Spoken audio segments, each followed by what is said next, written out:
जय हिंद बच्चों। आज हम कक्षा 11वीं का पाठ 11 पौधों में परिवहन का भाग 1 का अध्ययन करेंगे। क्या आप सभी को इस चीज को जानकर आश्चर्य होता है कि वृक्षों की सबसे ऊंचे शिखर तक पानी कैसे पहुंचता है, या पदार्थ एक कोशिका से दूसरी कोशिका में कैसे पहुंच जाता है, यह समान एक ही दिशा में क्यों गमन करता है। इन तत्वों को आगे बढ़ाने के लिए उपापचय जो ऊर्जा की आवश्यकता होती है वो कहाँ से आती है। पौधों में जंतुओं की अपेक्षा अधिक दूरी पर गुण अणुओं को ले जाने की आवश्यकता होती है। वह कार्य कैसे होता है, जबकि इनके अंदर तो कोई परिसंचरण तंत्र नहीं होता। जड़ों द्वारा पानी को लेना, पौधों को सभी भागों तक पहुंचाना जो तने के अग्र भाग तक जाता है, या पत्तियों द्वारा प्रकाश संश्लेषण होने के बाद खाने का बनना, भोजन का बनना, और फिर उस भोजन को मृदा में अंतःस्थापित जड़ों तक ले जाना किसके द्वारा होता है। यह गतिशीलता लघु दूरी तक कोशिका के अंदर, झिल्ली के आर पार, कोशिका के अंतर्गत एक कोशिका से दूसरी कोशिका तक बनी रहती है। पेड़ पौधों में होने वाले इस परिवहन को समझने के लिए सबसे पहले हमें कोशिका की आधारभूत संरचना या बनावट या पौधे के शरीर विज्ञान के बारे में जानना पड़ेगा। इसके बाद हमें विसरण, विभव, आयन के बारे में जानकारी प्राप्त करनी पड़ेगी। जब पदार्थों के परिवहन की हम जब बात करते हैं तो सबसे पहले हमें जानना होगा किस प्रकार से गति होती है। पुष्पीय पौधे जिस पदार्थ का परिवहन करते हैं उसमें जल, खनिज, पोषक, कार्बनिक पोषक और पौधों की वृद्धि, नियामक आदि होते हैं। कम दूरी तक पदार्थों को गति, प्रसरण या साइटोप्लाज्मिक धारा की मदद से ये कर सकते हैं। लंबी दूरी के लिए संवहनी तंत्र जाइलम और फ्लोएम के द्वारा यह चीज की जाती है। इसको स्थानांतरण कहते हैं।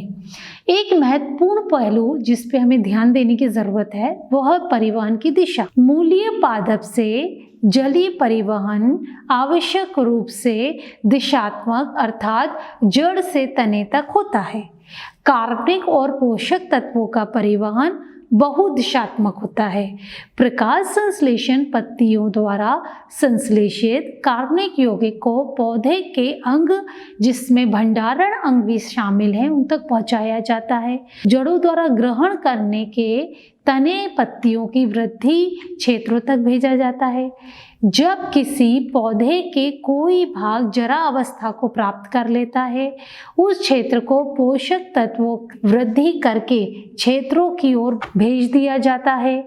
हार्मोन या पादप वृद्धि नियामक तथा अन्य रासायन उत्तेजक भी परिवहन में मदद करते हैं, यद्यपि इनकी मात्रा बहुत कम होती है। कई बार ये ध्रुवीय या एक दिशाई होते हैं और संश्लेषित स्थान द्वारा दूसरी जगह परिवहनित हो जाते हैं। अतः एक पुष्पीय पौधे में यौगिक का आवागमन काफी जटिल होता है और अलग अलग दिशाओं में होता है। प्रत्येक अंग कुछ पदार्थ को ग्रहण करते हैं और फिर दूसरों को देते हैं। अब परिवहन के माध्यम में पहला पढ़ा रही हूँ विसरण। विसरण द्वारा गति निष्क्रिय होती है और यह कोशिका को एक भाग से दूसरे भाग तक ले जाने या कोशिका से अन्य भाग तक कम दूरी तक ले जाती है। पत्तियों को अंतरकोशीय स्थान से बाह्य वातावरण तक कुछ भी हो सकती है। इसमें ऊर्जा का व्यय नहीं होता। विसरण के अणु अनियमित रूप से गति करते हैं। परिणाम स्वरूप पदार्थ उच्च सांद्रता से निम्न सांद्रता वाले क्षेत्र में जाता है। विसरण एक धीमी प्रक्रिया होती है, वह जीवन तंत्र में पर ही निर्भर करती है। विसरण गैस द्रव्य के स्पष्ट परिलक्षित होती है, जबकि ठोस में ठोस का विसरण कुछ अंश तक ही संभव है। पौधों के लिए विसरण अत्यंत ही महत्वपूर्ण है, क्योंकि पौधे का जो शरीर है उसमें गैसीय गति ही अकेला एक माध्यम होता है। विसरण की दर, सांद्रता की प्रवणता उन्हें अलग अलग झिल्लियों की पारगम्यता, ताप व दाब से प्रभावित होती है। अब सुसाध्य विसरण क्या है? जैसे कि पहले बताया जा चुका है, विसरण उत्पन्न करने के लिए प्रावणता से पहले उपस्थित रहना बहुत जरूरी होता है। विसरण की दर पदार्थों के आकार पर निर्भर करती है। ये तो पहले से ही पता है हमको कि लघु पदार्थ तेजी से विसरण करेंगे। किसी पदार्थ की विसरण झिल्ली प्रमुख सहभागी लिपिड में घुलनशीलता पर निर्भर करेगी। लिपिड की घुलनशीलता झिल्लिका के माध्यम में तेजी से विसरित होती है। इस पदार्थ के अंश या मोटाई जलरागी होता है। वह झिल्लिका के आर पार कठिनाई से गुजरता है, अतः उनकी गति को सुगम बनाने की आवश्यकता है। ऐसे अणु को आर पार करने के लिए झिल्लिका प्रोटीन स्थान उपलब्ध कराती है। वे सांद्रता प्रवणता स्थापित नहीं कर पाते, जबकि अणुओं के विसरण के लिए सांद्रता प्रवणता निश्चित तौर पर पहले से ही उपस्थित होनी चाहिए, भले ही प्रोटीन की मदद से ये क्रिया हो रही हो। इस प्रक्रिया को सुसाध्य विसरण कहते हैं। सुसाध्य विसरण में पदार्थों की झिल्ली के आर पार करने में विशिष्ट प्रोटीन की मदद करती है। इसमें एटीपी ऊर्जा का व्यय नहीं होता। सुसाध्य विसरण निम्न से उच्च सांद्रता में परिवहन नहीं कर सकती, इस कारण ऊर्जा निवेश की आवश्यकता नहीं होती है। परिवहन की गति दर तब तक ज़्यादा होती है जब तक कि प्रोटीन के सभी संवाहकों का पूर्ण प्रयोग पूर्णता या पूर्ण रूप से किया जाए। सुसाध्य विसरण अति विशिष्ट होता है।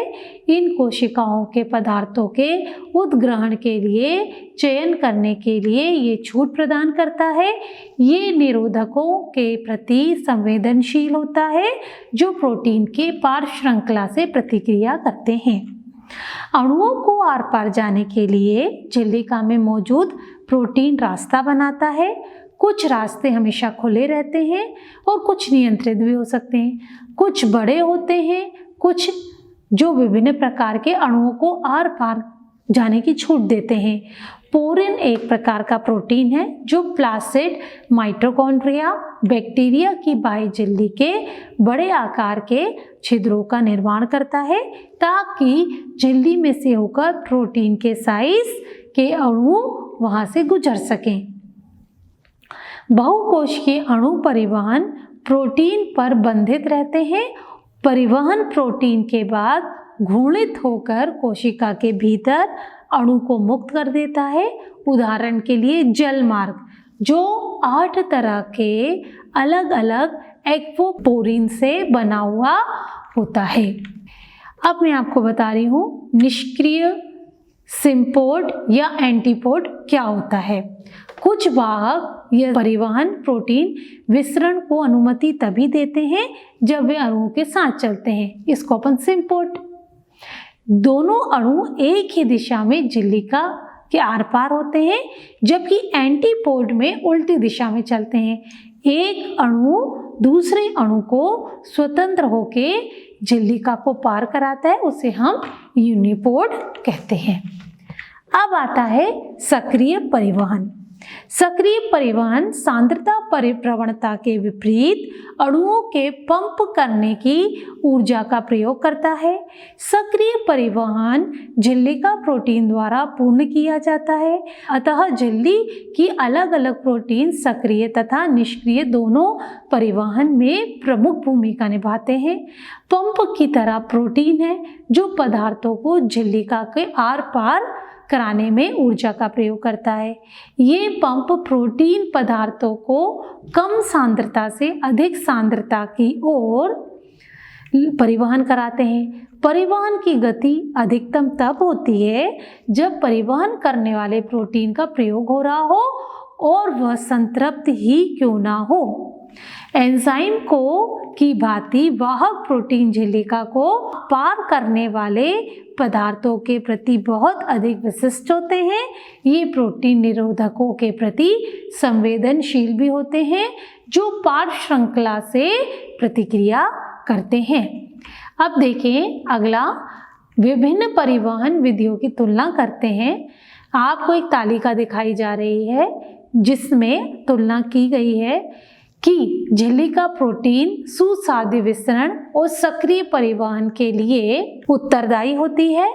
इस प्रकार उच्च वर्णनात्मक होने से सामान्य लक्षण द्वारा संतृप्त होना निरोधकों के प्रति अनुक्रिया हार्मोनीय नियंत्रण को प्रदर्शित करती है, लेकिन विसरण चाहे सुसाध्य हो या नहीं प्रवणता के अनुसार ही होता है, ऊर्जा का उपयोग नहीं करता है। अब आता है पादप जल संबंध। पौधों के शारीरिक क्रियाकलापों के लिए जल बहुत जरूरी है। यह सभी जीवित प्राणियों के लिए अत्यंत महत्वपूर्ण भूमिका निभाता है। यह माध्यम उपलब्ध कराता है जिससे कि पदार्थ घुलनशील हो। जीव द्रव्य की तरह हजारों अणु पानी में घुलते हैं और निलंबित होते हैं। एक तरबूज में अंतर्गत 92% से अधिक भाग पानी होता है तरबूज में, तथा ज्यादातर शाकीय पौधों में शुष्क पदार्थ में 10 से 15% होता है, बाकी जल होता है। हालांकि यह बात बिल्कुल सच है कि पौधों में जल का वितरण अलग अलग होता है। काष्ठ वाले पौधों में थोड़ा कम होता है, नरम पौधों में ज़्यादा होता है। एक बीज सूखा सा दिख सकता है, परंतु उसमें पानी की कुछ ना कुछ मात्रा होती है, अन्यथा वो जीवित ही नहीं रह पाएगा, ना श्वसन कर पाएगा।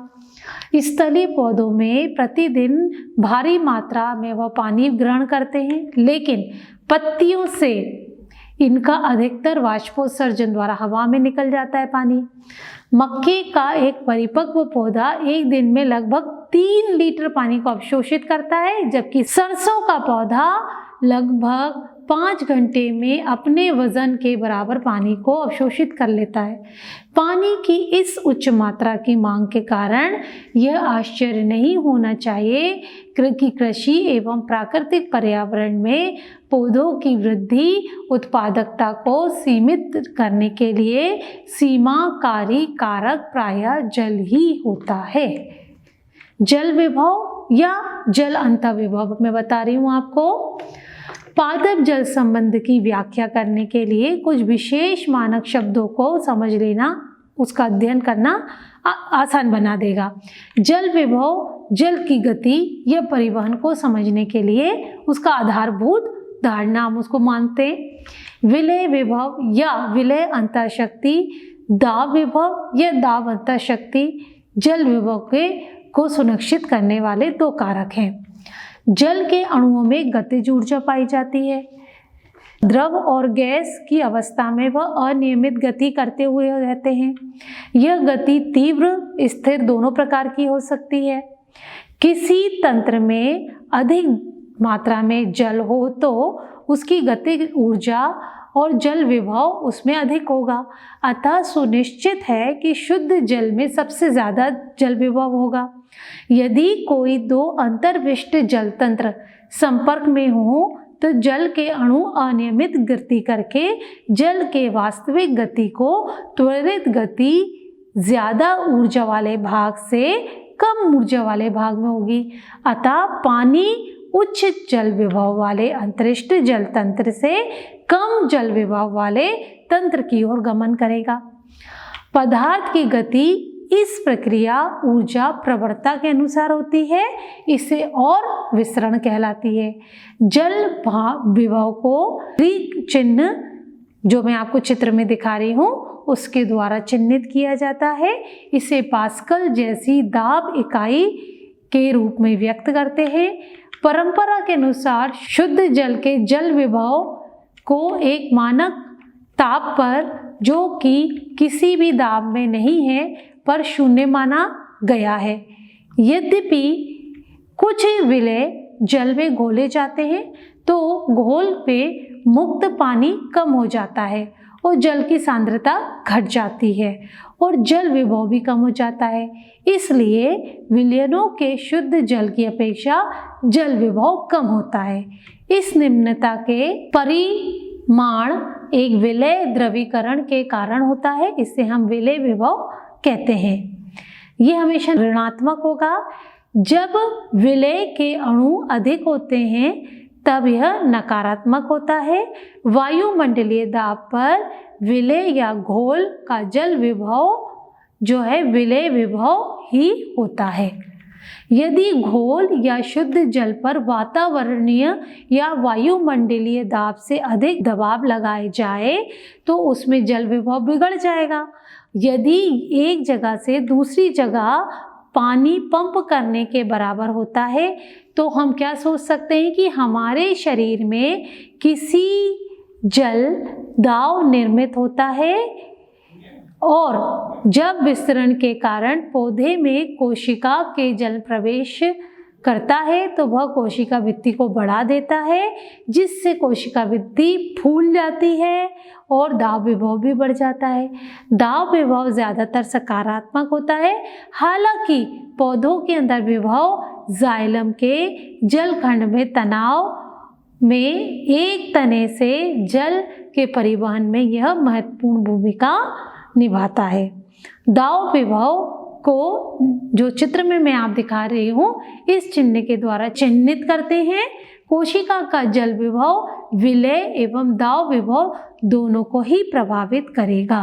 इस तरह हम इसको बीज संबंध इस प्रकार से कर सकते हैं। अगला टॉपिक है परासरण।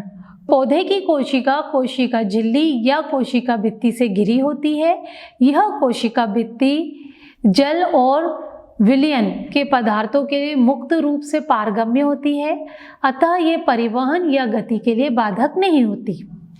एक पौधे की कोशिका में प्रायः एक केंद्रीय रसधानी होती है, जिसमें रसधानी युक्त रस कोशिका में विलय विभव को भागीदारी देता है।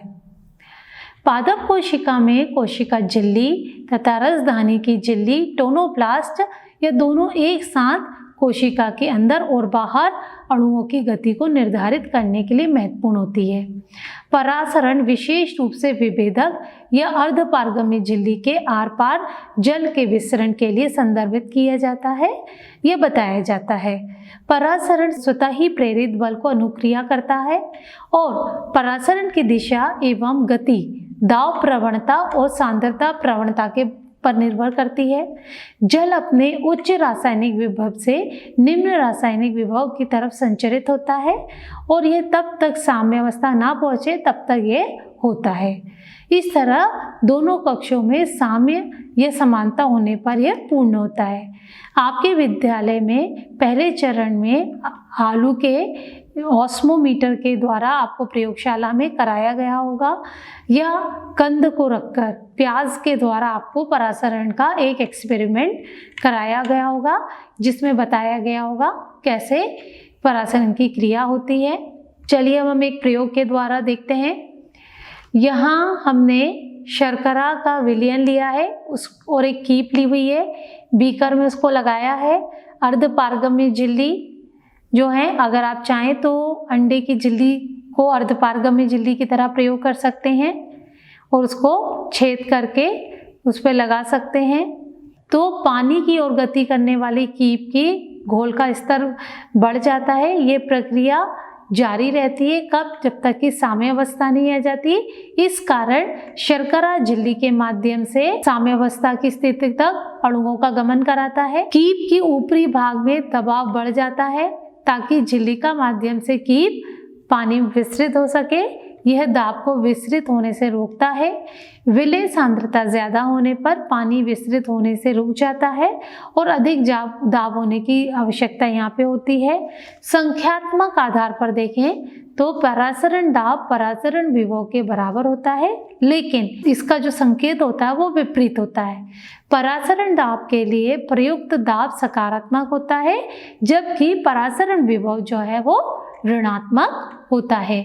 अब हम देखते हैं जीव द्रव्य कुंचन क्या होता है।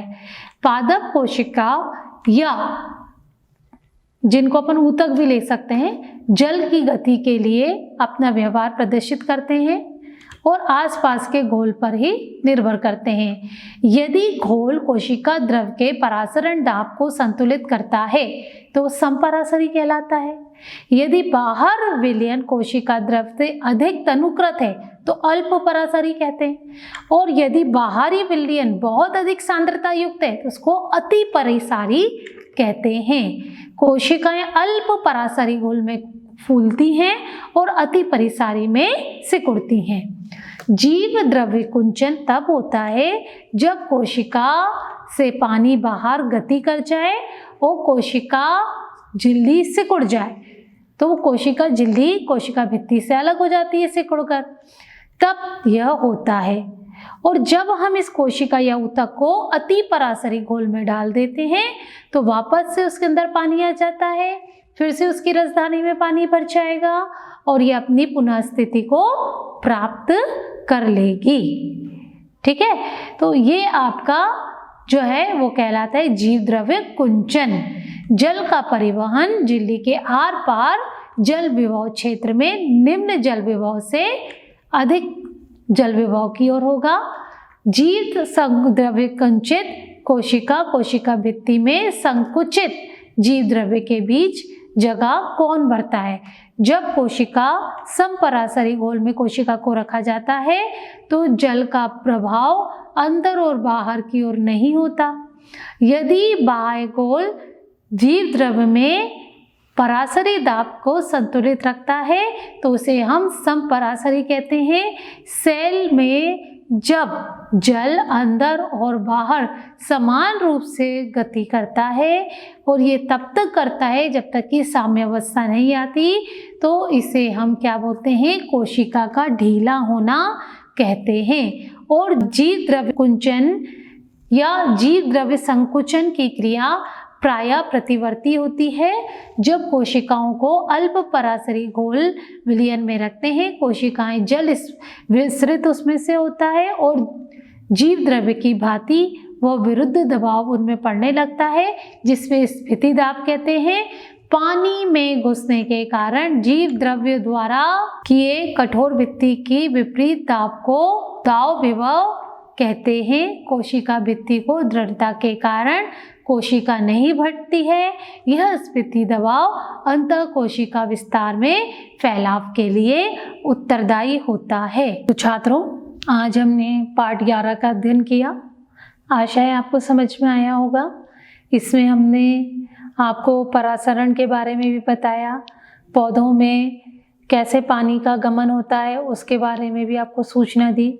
अब इससे संबंधित मैं आपको कोई प्रश्न दे रही हूँ गृह कार्य के लिए, आप उसको हल करें। धन्यवाद।